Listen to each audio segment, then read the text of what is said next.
சிவாய நம. திருச்சிற்றம்பலம். இப்பொழுது நாம் தரிசனம் செய்யும் தலம் வாளாடி காசி விஸ்வநாதர் ஆலயம். இந்த ஆலயம் லால்குடியிலிருந்து திருச்சி செல்லும் மெயின் ரோட்டில் ஒரு 8 கிலோமீட்டர் தூரத்தில் அமைந்துள்ளது. இதன் அருகேதான் சமயபுரம் ஒரு 7 கிலோமீட்டரில் அமைந்துள்ளது. மிக பழமையான ஆலயம். ஆலயத்தை பற்றிய முழுமையான தல வரலாறு யார்கிட்டையும் நிறைய பேர்கிட்ட கேட்டேன். யாரிடமே சரியான தகவல் இல்லை.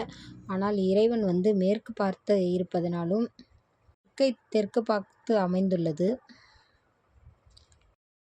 சிவபெருமான் நேராக முருகன் சன்னதி அமைந்துள்ளது. இந்த ஆலயத்தில் சிறப்பாகும். சாளரத்தில் வழியாக நந்தி, அவருக்கு பின்னால் முருகன் அமைந்துள்ளனர். வேறு சரியான எனக்கு தலவரலாறு சொல்கிறதுக்கு அங்கே இருந்த பூஜை செய்தவர்களும் சிவனடி யார்ட்டையும் கேட்டேன்.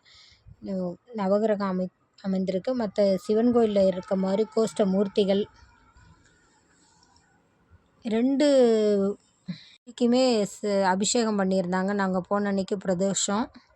அம்பாள் சன்னதியில் இருக்கவும் மாத்ருபூதேஸ்வரர் தாயுமானவர் மூலஸ்தானத்துக்கு முன்னாடியே இருக்கிறாரு. ஸ்தானத்திலிருந்து தாயாரையும் சிவனையும் ஒரே சன்னதியில், அம்பாளையும் சிவனையும் ஒரே சன்னதியில் பார்க்க முடியும். நல்ல அழகான திருமேனி. அமைந்துள்ள அம்பாளை துர்க்கை என்று தான் சொன்னாங்க. அந்த அம்பாளும் அழகாக இருக்காங்க.